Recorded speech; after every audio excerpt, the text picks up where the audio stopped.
Bom dia a todos. Que a paz do nosso Mestre Jesus possa envolver a todos nós.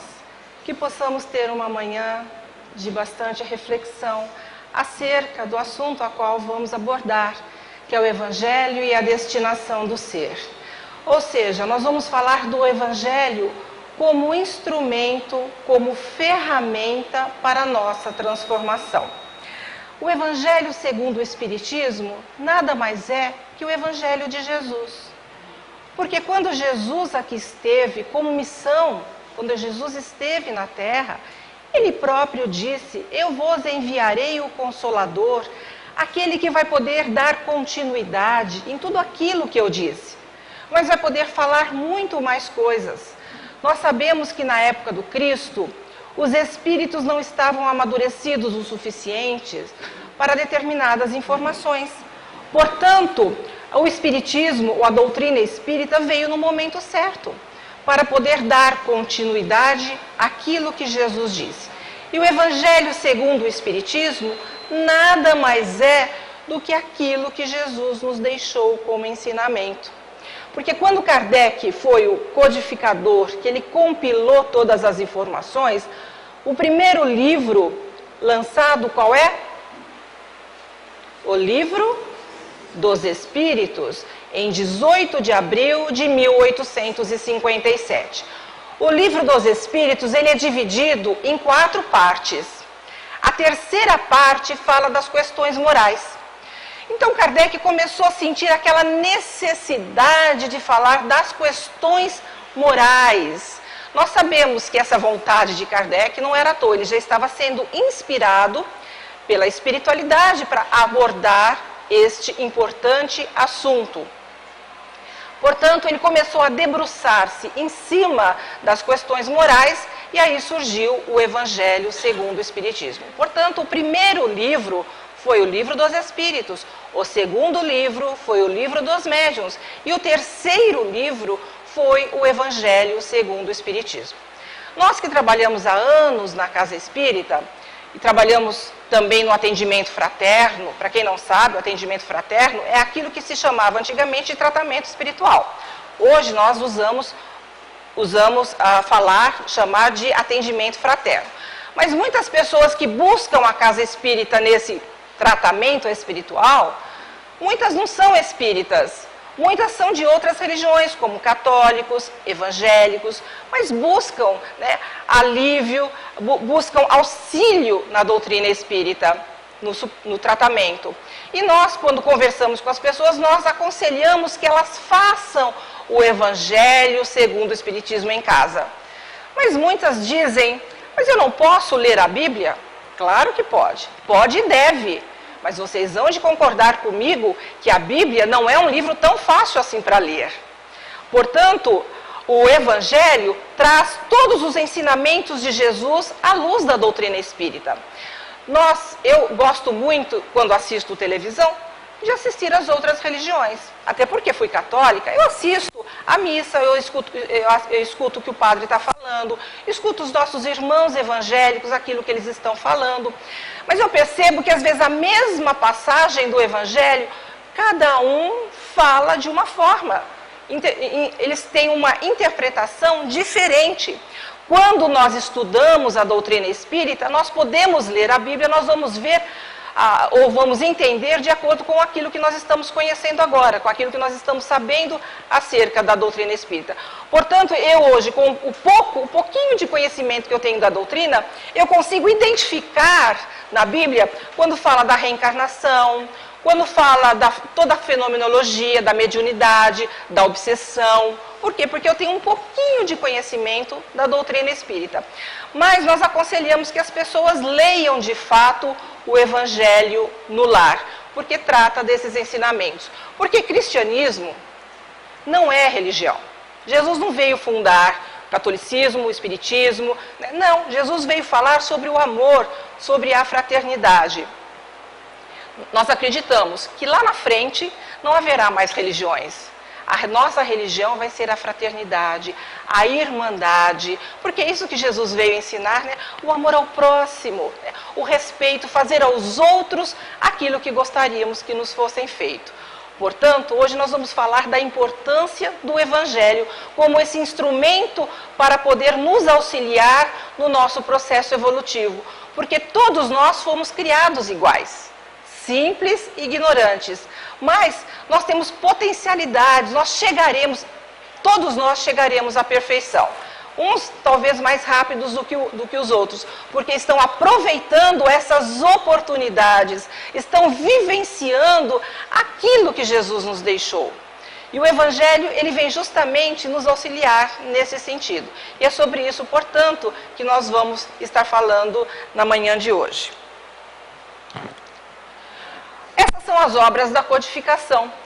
Como vocês podem ver, em 1857, o primeiro livro da codificação foi o Livro dos Espíritos, dizendo que a doutrina espírita ela é uma doutrina pedagógica. A finalidade da doutrina espírita é justamente nos auxiliar a nos encontrar, a nos conhecer e a buscar essa modificação, porque o maior inimigo não está à nossa volta. O maior inimigo está em nós mesmos. Então, essas são as obras da codificação. Mas as pessoas falam do Pentateuco espírita. Apenas 5 livros. A doutrina espírita tem 13 livros saídos da mão de Kardec e um que saiu posteriormente, que são obras póstumas. E muitos falam assim, mas Kardec está ultrapassado. Ultrapassado? Será que nós conhecemos todas as obras? Nós já lemos, nós já estudamos todas as obras? Vejam só, Joana de Ângeles chegou a Divaldo e disse assim, Divaldo, leia o Livro dos Espíritos. Imagina, Divaldo, com o conhecimento que ele tem. Aí ele disse assim, mas eu já li o Livro dos Espíritos. Não, mas leia de novo, leia mais uma vez, leia sempre. O que ela quis dizer com isso? Que os livros da codificação não são simplesmente para ser lidos, mas para ser estudados. Assim como ela diz a Divaldo. Então essas são as obras, mas uma obra que pouco as pessoas falam é da Revista Espírita. E por que nós vamos falar da Revista Espírita? Porque na Revista Espírita traz muitas informações acerca do Evangelho, como nós vamos ver. A Revista Espírita surgiu depois do lançamento do Livro dos Espíritos, quando as pessoas, ao ler essa importante obra, gostaram, mas tinham dúvidas, queriam conversar com Kardec acerca desta obra. Então, muitos buscavam Kardec, muitos iam à casa de Kardec, muitos escreviam a Kardec para falar sobre isso, sobre determinados assuntos. Aí Kardec pensou, nossa, como é que eu vou fazer para poder responder a todas essas indagações, responder a todas essas perguntas, e ao mesmo tempo a oportunidade de divulgar o Espiritismo. Porque, como eu disse a vocês, a doutrina espírita é uma doutrina pedagógica. Quem lê as obras básicas, mas lê a introdução, fica claro, tanto Kardec quanto os espíritos dizem isso. Mas se vocês buscarem lá no Livro dos Médiuns, o item 350, quando Kardec diz se a doutrina espírita, se o espiritismo tem por finalidade a transformação da humanidade, necessário é, pouco a pouco, a transformação da massa através da transformação do indivíduo. Então, é essa a finalidade da doutrina espírita, ajudar. E todos os livros, eles se complementam. Se você pegar o Evangelho, que eu considero um dos livros mais importantes, todos são importantes, mas um dos mais importantes, você vai pegar lá no Livro dos Espíritos, ele vai complementar o Evangelho. Você vai pegar o Livro dos Médiuns, vai complementar o Evangelho. Todas as outras obras se complementam, né? Então, nós temos lá, o Kardec pensou, como é que eu vou fazer para poder estar respondendo essas indagações e, ao mesmo tempo, divulgar essa maravilha que é a doutrina espírita. Então, ele pensou e, 1º de abril de 1958, ou seja, 9 meses depois, surge a Revista Espírita. Que eu digo que a Revista Espírita foi uma espécie de laboratório de Kardec. Muitas informações saíram primeiro na Revista Espírita e depois foram para as outras obras. Foram, por exemplo, o Livro dos Médiuns, nós vamos encontrar lá em obras póstumas, mas primeiro surgiu a Revista Espírita, que é essa importante obra que é possível encontrá-la hoje disponível, né, na internet, você pode baixar, tem 12 exemplares, porque era periódico, saía todo mês saía um, mas como foram 12 anos, você vai encontrar durante, vamos supor, 1958, as 12 em uma. E tem também o índice, e é interessante que é muito fácil de você encontrar temas que você gostaria de pesquisar, por exemplo, sobre magnetismo. Kardec era um profundo conhecedor do magnetismo, ele estudou muito magnetismo. Então, se você for lá no índice da Revista Espírita e colocar M, vocês vão saber em qual revista, em qual página vocês vão encontrar acerca do magnetismo. Então, a Revista Espírita, de fato, ela é muito importante para que nós possamos não só ler, mas estudar como toda a obra da doutrina espírita. Kardec, ele era uma pessoa cética. Ele não era uma pessoa que acreditava em tudo, diferentemente do que acontece hoje no movimento espírita, que nos deixa preocupados acerca disso. Vem informações, né, vem psicografias com informações duvidosas e as pessoas não estão questionando. Há muitos livros pseudo-espírita, porque o espiritismo vende fácil, livro espírita. Mas nós temos que ter o conhecimento para poder separar o joio do trigo, o que é de fato espírita, o que converge com aquilo que os espíritos trouxeram a Kardec e aquilo que não converge. Nós temos que ter esse cuidado, nós podemos ler tudo, mas temos que poder saber separar. E Kardec era assim, ele não acreditava em todos os espíritos, porque quem são os espíritos? Senão aqueles que deixaram a matéria, e não é porque deixaram a matéria que estão do lado de lá, é que eles sabem tudo. Não é porque veio via mediúnica que eu tenho que acreditar naquilo que o Espírito está falando. Eu tenho que analisar, tenho que passar pelo crivo da razão. Kardec, para codificar a doutrina espírita, ele utilizou-se do método experimental. O que isso significa? Que vinha a informação, ele perguntava a um determinado médium, a um espírito, ele guardava aquela resposta, ele perguntava a um outro médium em outro local, a outro espírito, ele guardava. Quando ele ia poder analisar aquilo e ver o que elas tinham em comum para poder divulgar. Então ele tomava esse cuidado. Hoje em dia não, hoje em dia não se toma mais esse cuidado. O que tem de mensagem do Dr. Bezerra de Menezes, que olha, são coisas assim assustadoras. Então nós temos que tomar esse cuidado. E Kardec era muito assim, né? Ele tomava esse cuidado. Lembrando que Kardec ele não caiu de paraquedas na doutrina espírita. Kardec, todos nós temos uma programação reencarnatória. Então antes de Kardec reencarnar, ele com certeza passou por toda uma programação para vir aonde ele tinha que vir, estar com quem ele deveria estar, estudar em Yverdon, na Suíça, ter Pestalozzi como um mentor, como alguém que o influenciaria de forma positiva para depois ele ser o codificador da doutrina espírita. Então aquela bagagem que ele traz consigo de outras encarnações e mais a programação que ele teve no mundo espiritual foi importante para que ele fosse o codificador da doutrina espírita. Mas tem uma frase de Freud que não foi escrita a Kardec, mas quando eu li essa frase, eu identifiquei Kardec.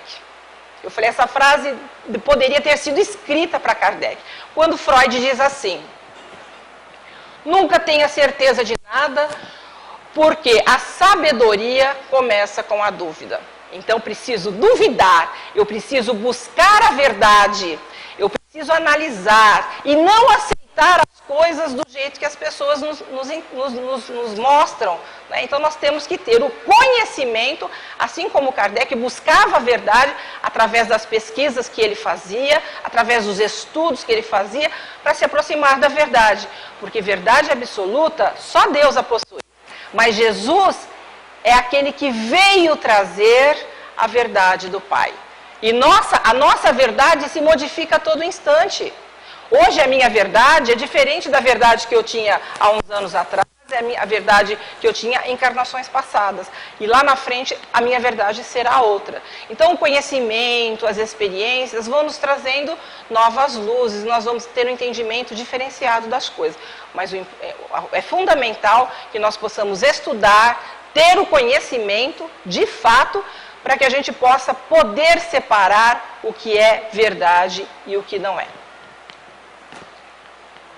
Para o homem, Jesus constitui o tipo de perfeição moral que a humanidade na Terra pode aspirar. Por que Jesus? Porque quando Jesus aqui esteve, diz que nós deveríamos, né, ter o nosso Pai como nosso exemplo.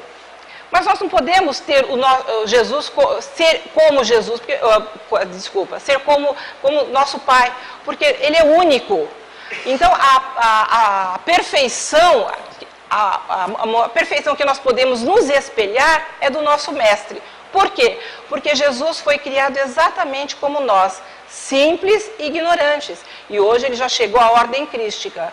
Então nós podemos nos espelhar no nosso Mestre, porque ele é de fato o exemplo, aquele espírito de maior envergadura que passou pela terra. Então nós temos que nos mirar em Jesus. Deus nos oferece como o mais perfeito modelo, a doutrina que ensinou é a expressão mais pura da lei do Senhor, porque sendo Ele o mais puro quanto tem aparecido na terra, o Espírito Divino o anima. Então, Ele é o tipo de perfeição moral que de fato nós podemos nos espelhar, nós podemos nos mirar. Então, Ele veio com a missão de fazer com que nós possamos encurtar caminho para chegarmos à perfeição. Não que outras pessoas de outras denominações, de outras religiões, também não chegarão à perfeição. Mas nós podemos encurtar caminho através da vivência daquilo que Ele nos deixou. Porque senão, se fossem só aqueles que acreditam no Cristo que chegariam à perfeição, e aí como chegariam os nossos irmãos muçulmanos, os hinduístas, os budistas? Por isso que eu disse que cristianismo não é religião. É modo de vida.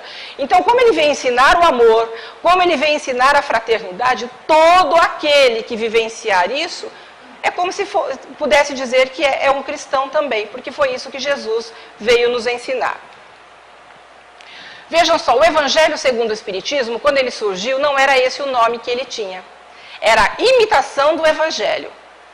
Mas, gente, quando você fala em imitação, soa esquisito, né? Dá a impressão que imitação não é algo verdadeiro.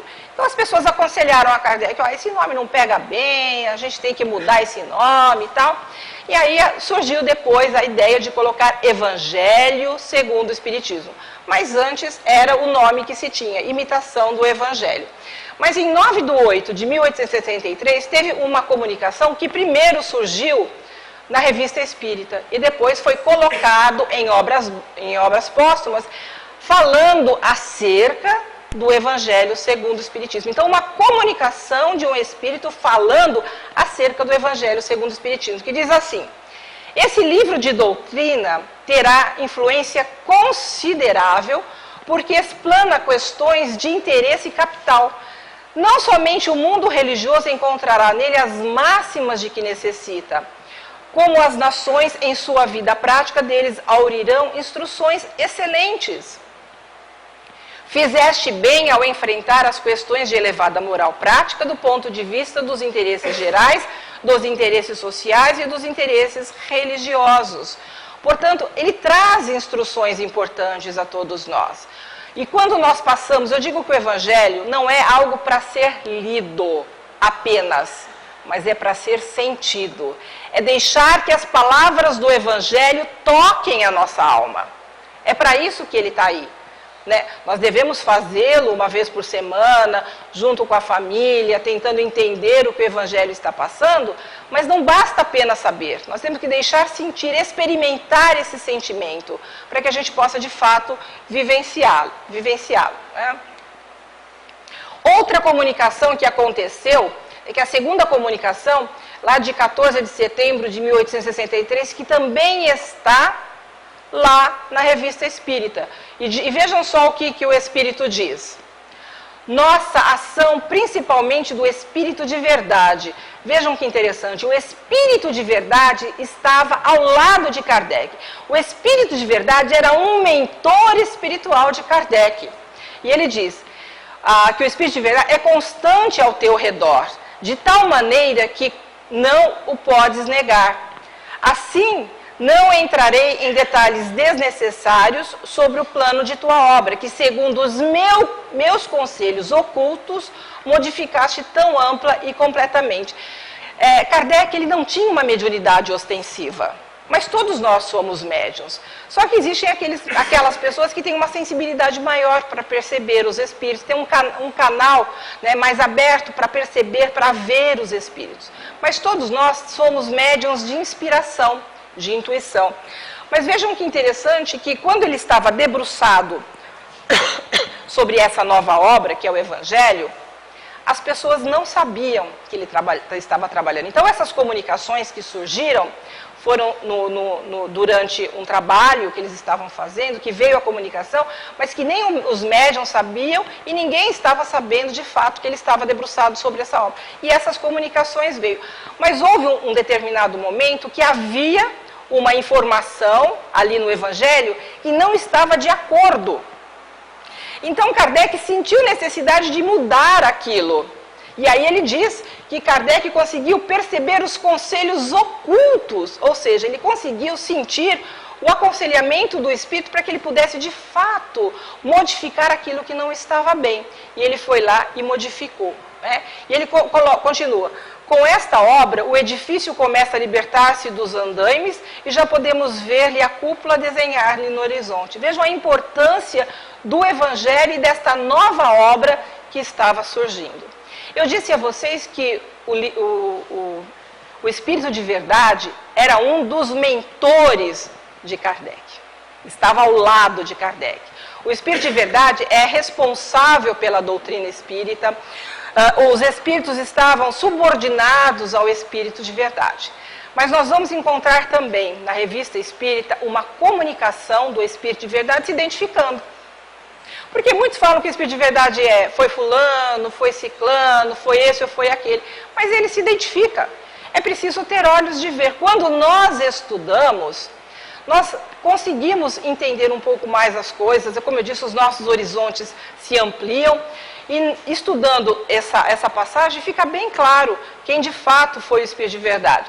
Ah, mas eu preciso saber quem é o Espírito de Verdade? Não necessariamente. Porém, quando nós vemos quem de fato foi o Espírito de Verdade, isso é um peso maior. Né? A importância de fato dessa doutrina maravilhosa que é a doutrina dos Espíritos. Quando ele diz assim: acaba de aparecer um novo livro, é uma luz mais brilhante que vem clarear a vossa marcha. Há 18 séculos, por ordem de meu Pai, vim trazer a palavra de Deus aos homens de boa vontade.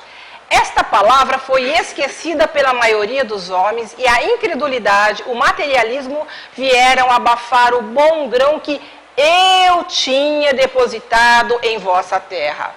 Hoje, por ordem do Eterno, os espíritos bons, seus mensageiros, vêm a todos os pontos do globo fazer ouvir a trombeta retumbante. Escutai as suas vozes. São destinadas a vos mostrar o caminho que conduz aos pés do Pai Celestial. Sede dóceis aos seus ensinos, os tempos preditos são chegados, todas as profecias serão cumpridas. Há muitas moradas na casa do meu Pai, disse-lhe eu há 18 séculos, e assina Espírito de Verdade. Quem vocês acham que é o Espírito de Verdade? Claro, não é? Então, Espírito de Verdade... Gente, vocês já imaginaram vocês terem como mentor espiritual Jesus? Kardec tinha. Lá no Livro dos Espíritos, né, quando Kardec pergunta se os espíritos podem influenciar os nossos pensamentos e ações, qual foi a resposta? Não só podem vos influenciar, como são eles muitas vezes quem vos dirige. Então nós temos por companhia espíritos de acordo com as nossas afinidades. Então, imagina, Kardec estava debruçado sobre essa obra, a obra da doutrina espírita. Né? Ele estava preocupado com isso, ele estava trabalhando sobre isso. Então, ele só podia ter as melhores companhias. Então, nós elegemos as companhias de acordo com aquilo que pensamos, de acordo com aquilo que fazemos. E Kardec, ele era uma pessoa tão preocupada, uma pessoa tão envolvida com isso, e querendo o bem, fazendo o bem, que ele tinha como mentor espiritual nada mais, nada menos do que Jesus. Simples assim, né, dona Isaura? Mas busquem lá o Evangelho segundo o Espiritismo, o Cristo Consolador, há 4 mensagens do Espírito de verdade. Quando ele se coloca muitas vezes na primeira pessoa e na terceira pessoa. Mas fica claro, tratar-se, na verdade, do Cristo, né, de Jesus, como sendo o Espírito de verdade.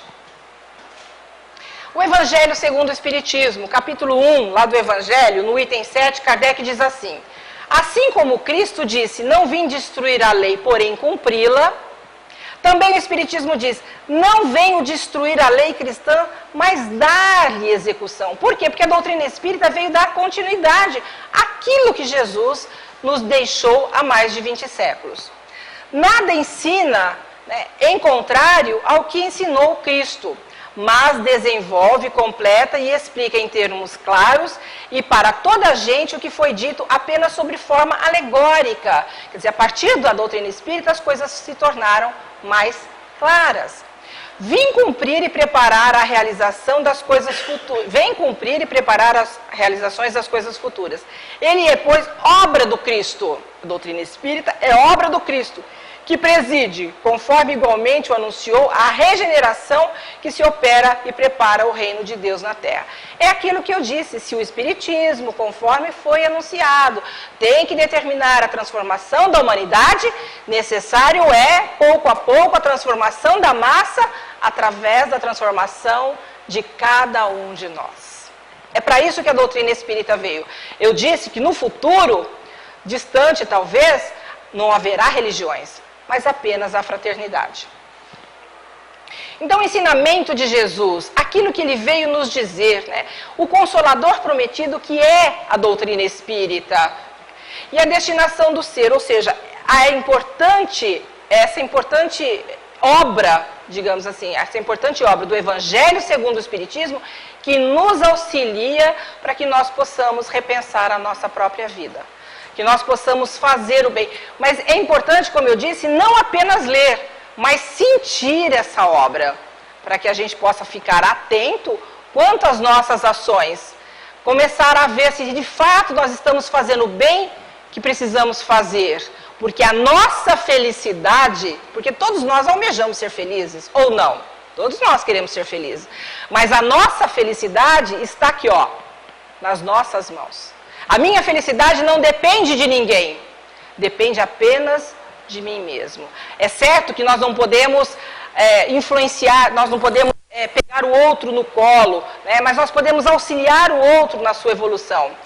De que forma? Com os nossos exemplos, com aquilo que nós estamos fazendo. Todos nós possuímos as nossas luzes e nós podemos iluminar aquele que está próximo de nós. Nós não podemos mudar o outro, mas podemos auxiliar o outro através da nossa conduta ou dar condições para que o outro possa se modificar. Portanto, o nosso destino está em nossas mãos.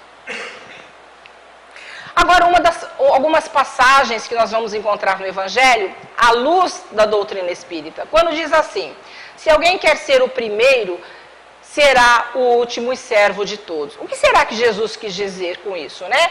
Se alguém quer ser o primeiro, será o último e servo de todos. Não importa a posição que eu ocupe na Terra. Eu posso ser um grande empresário, eu posso ser aí um grande político, eu posso ser um governador, um presidente, eu posso ser um rei, um imperador, não importa, eu posso ter o cargo mais alto, mas nenhum de nós veio para ser servido. Nós viemos para servir. Jesus, o maior de todos, ele foi servido? Jesus, ele veio para servir, para ajudar ao próximo. E cada um de nós tem que fazer isso também. Quando diz assim: para que a alma alcance os altos cismos da paz, não basta ter cumprido as primeiras posições no mundo das aparências. Não importa quem eu seja, em que posição eu esteja aqui na Terra. Torna-se fundamental que cada ser, nas funções que estagia, faça-se um servidor do seu próximo desinteressadamente. Eu não tenho que fazer algo para o outro pensando retorno. Não. Eu tenho que fazer algo ao outro para poder auxiliar, para poder ajudar. Eu disse que nós não podemos modificar o outro, mas podemos dar condições ao outro. Um exemplo, se uma pessoa está passando fome, ela consegue pensar em outra coisa a não ser naquilo que ela está passando, naquele momento, a fome que ela está sentindo? Mas se eu puder auxiliar essa pessoa, dando-lhe o alimento, ela vai ter condições de pensar em outras coisas. Então eu não posso modificá-la, mas eu posso auxiliar. Então o meu interesse qual é? É simplesmente ajudar. Então eu estou servindo desinteressadamente. Aliás, o meu interesse é apenas em ajudar. É isso que nós temos que fazer. Conhecereis a verdade vos libertará. Nós já falamos que a verdade absoluta só Deus a possui, mas Jesus foi aquele enviado para trazer a mensagem do Pai. E as nossas verdades se modificam. Se modificam através do quê? Do conhecimento e das experiências de que nós adquirimos. Então, mas nós vamos nos libertar do quê? Nós vamos nos livrar do quê? Primeiro, nós vamos nos livrar da nossa ignorância, porque todos nós somos ignorantes. Nós vamos nos livrando da ignorância através do conhecimento. Então hoje nós adquirimos um pouquinho mais de conhecimento, amanhã mais um pouquinho de conhecimento, e as nossas verdades vão se modificando. Então conhecereis a verdade e ela vos libertará. Libertará do quê? Da nossa ignorância, com a possibilidade de libertar de nós mesmos. Né? Então, para crescer moralmente, para melhorar-se internamente, para praticar a reforma íntima, a exigência é sempre a mesma, o estudo. Então, nós temos que estudar, mas não basta só estudar. Estudar para aprender a servir é o feliz e inevitável roteiro na obra do aperfeiçoamento, a que o homem se encontra vinculado por determinação divina. Portanto, eu tenho que ter estudo, eu tenho que estudar, eu tenho que adquirir conhecimento, mas não basta só isso, eu preciso ter sabedoria. O que é a sabedoria? É saber fazer com aquilo que se sabe, ou seja, vivenciar aquilo que eu aprendo. Tem pessoas que conhecem o Evangelho ou a Bíblia, né, do começo ao fim. Tem pessoas que andam com a Bíblia debaixo do braço, sabe? Capítulo, versículo, decore e salteado. Mas isso não basta, só o conhecimento.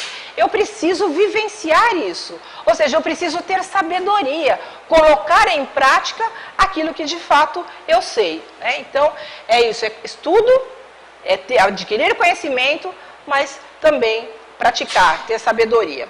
Na questão 789 do Livro dos Espíritos diz assim: a humanidade progride, né? A humanidade progride por meio dos indivíduos que se aperfeiçoam pouco a pouco e se esclarecem. Então, hoje a nossa humanidade, ela já está muito melhor do que era lá no começo do século. E amanhã será mais evoluída do que hoje, porque depende do quê? Da evolução de cada um de nós. Quando esses predominam pelo número, tomam a dianteira e arrastam outros. Então, conforme nós vamos evoluindo, eu disse, a nossa luz vai também auxiliando aqueles que estão próximos de nós, através do nosso exemplo. De tempos em tempos, surgem no seio dela homens de gênio que lhe dão um impulso. Quem são esses homens de gênios? Aqueles que têm uma missão maior, porque todos nós temos a nossa missão.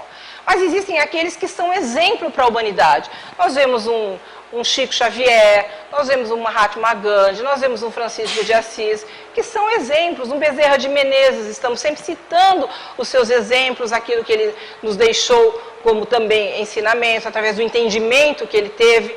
Então, de vez em quando aparecem essas pessoas, esses missionários, para contribuir com todos nós. Vem depois como instrumento de Deus os que têm autoridade e, em alguns anos, fazem adiantar-se de muitos séculos. Hoje nós temos no movimento espírita Chico Xavier, que é o nosso exemplo. Exemplo de humildade, né? Exemplo de amor ao próximo. Ele esquecia dele próprio. Ele não pensava nele. Ele eu sei de histórias, por exemplo, que as pessoas mandavam dinheiro para o Chico nos envelopes. Ele tinha até uma cabine dentro do correio, onde ele ia receber essas cartas. Conforme ele ia lendo, as pessoas mandavam. Ele ia pegando o dinheirinho e botando no bolso. Conforme ele ia saindo e encontrando as pessoas, ele ia pegando o dinheirinho que ele recebia e entregando para as pessoas que estavam ali, né, que ele sabia que tinha necessidade. Ele não tinha necessidade, ele tinha, mas ele estava mais preocupado com o outro. Ele esquecia dele próprio, né? Então, realmente, Chico Xavier é um exemplo de humildade. As bem-aventuranças, que são ensinamentos de Jesus, que nós podemos dizer que é uma síntese de tudo aquilo que ele nos deixou. Mahatma Gandhi, eu tenho certeza que muitos já disseram isso, mas eu acho que é importante a gente relembrar, ele não era cristão. Cristão, assim, ele tinha uma profunda admiração por Jesus, mas ele era hinduísta. Mas ele, como eu disse, ele tinha uma profunda admiração por Jesus e ele conhecia as bem-aventuranças. E num determinado momento, ele disse que se todos os livros do mundo tivessem se perdido, mas que tivesse sobrado apenas as bem-aventuranças, nada teria se perdido. De tão importante que são as bem-aventuranças.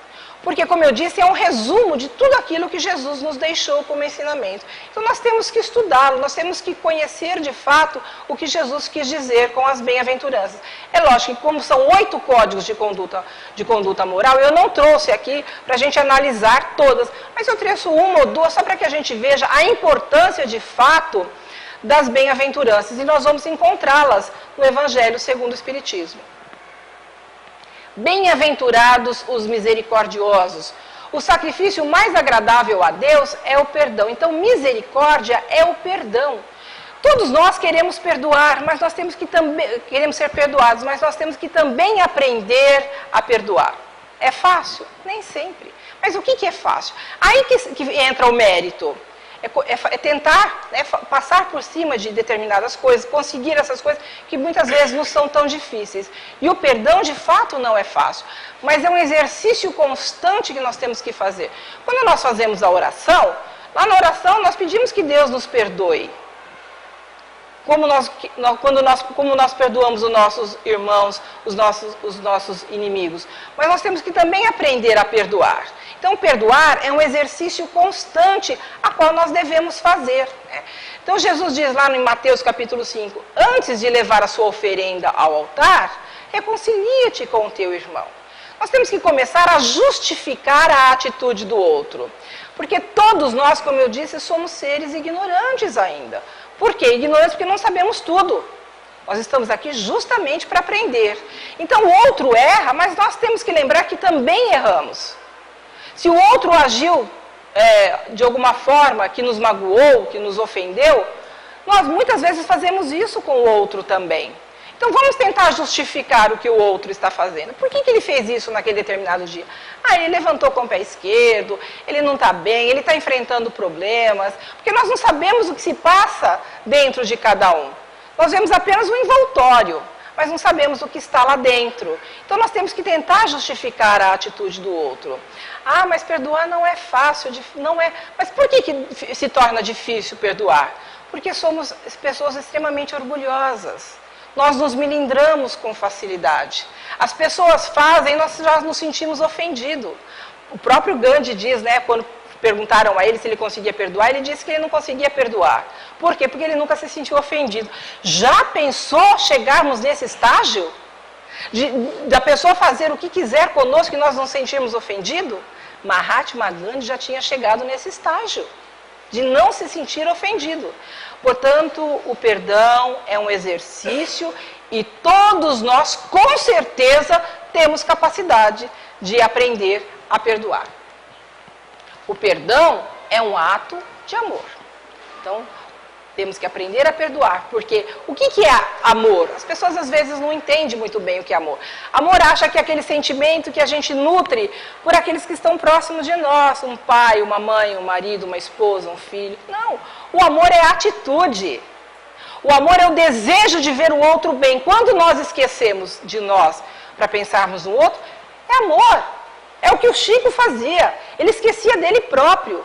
Quantas vezes ele estava doente, ele não estava bem, mas ele saía, fazia a peregrinação dele, ajudar aqueles que ele sabia que estava sofrendo por algum motivo, ou levar uma palavra, ou levar um alimento, ou levar alguma coisa.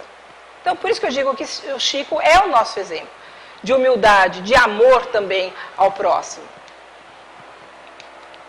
Bem-aventurados os pobres de espírito, porque deles é o reino dos céus. Pobre de espírito.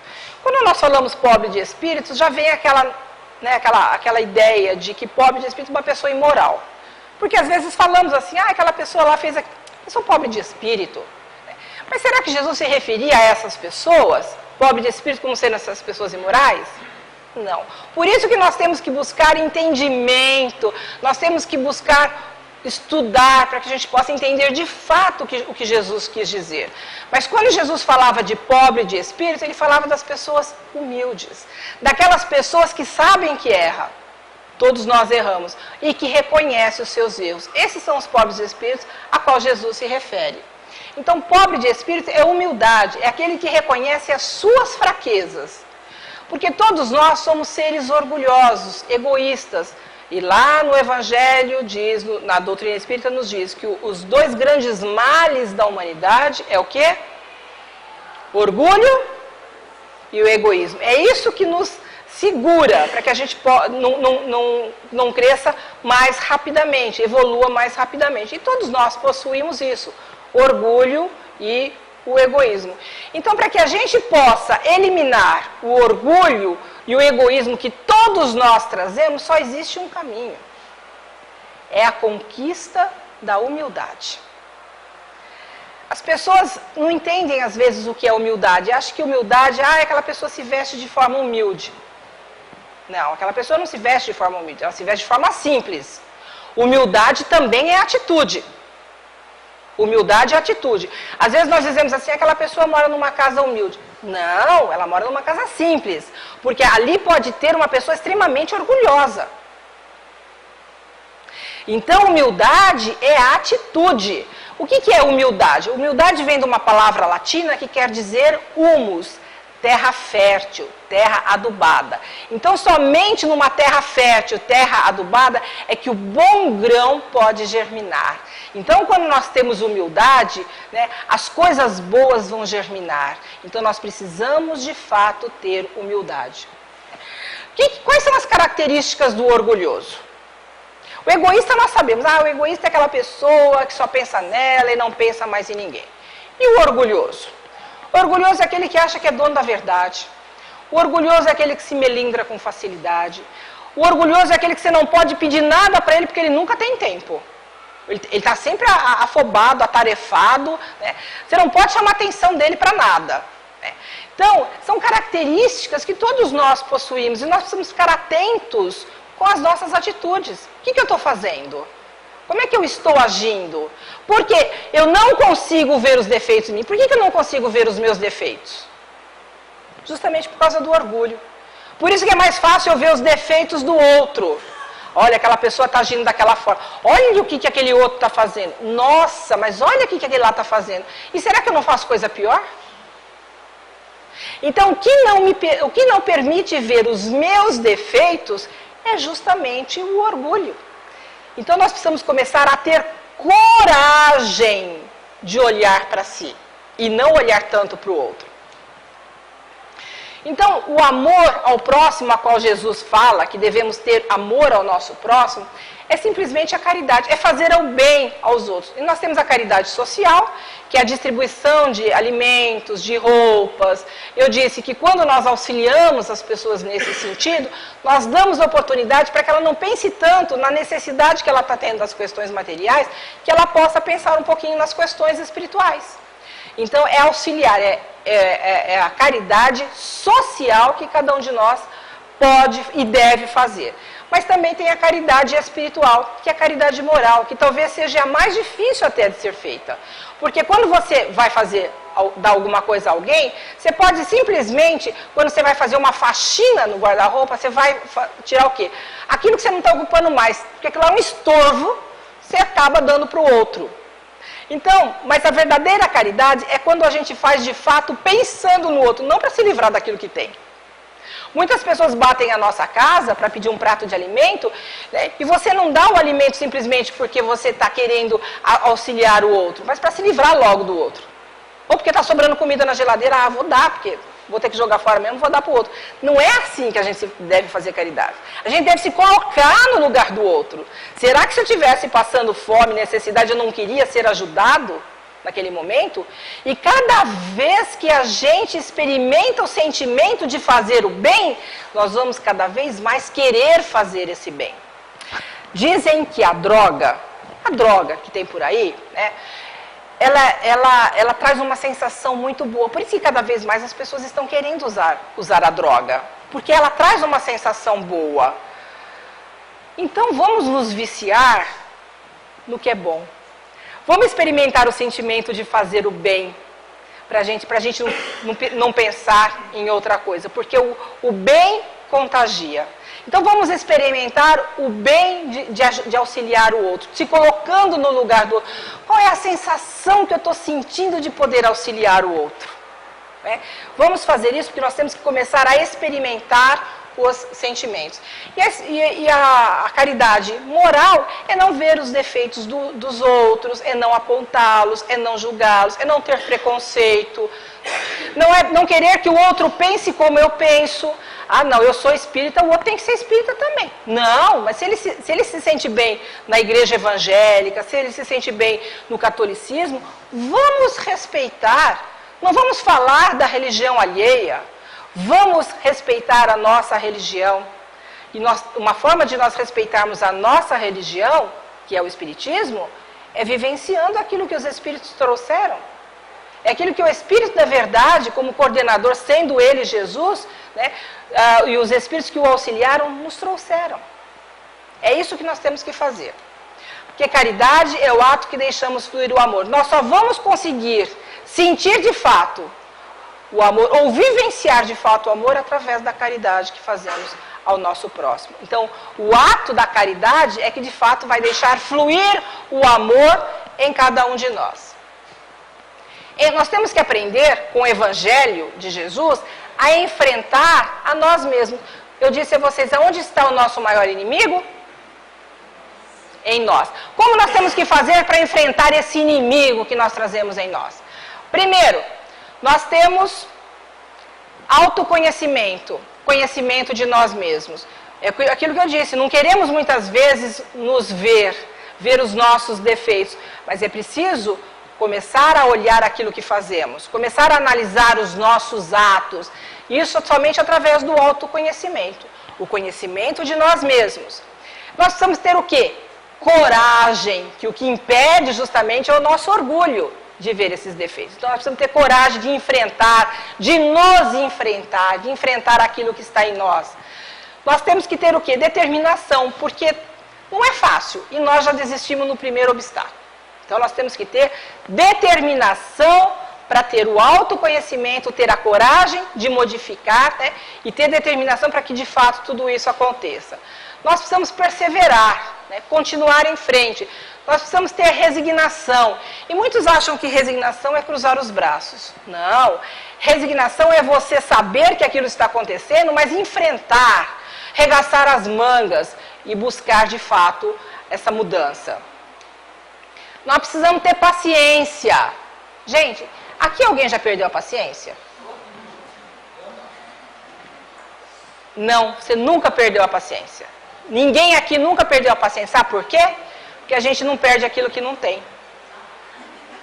É verdade. A gente só vai... Quando nós adquirirmos de fato a paciência, nós não vamos perdê-la mais. Então, paciência é um exercício. Como que eu sei se eu tenho paciência ou não? Me analisando.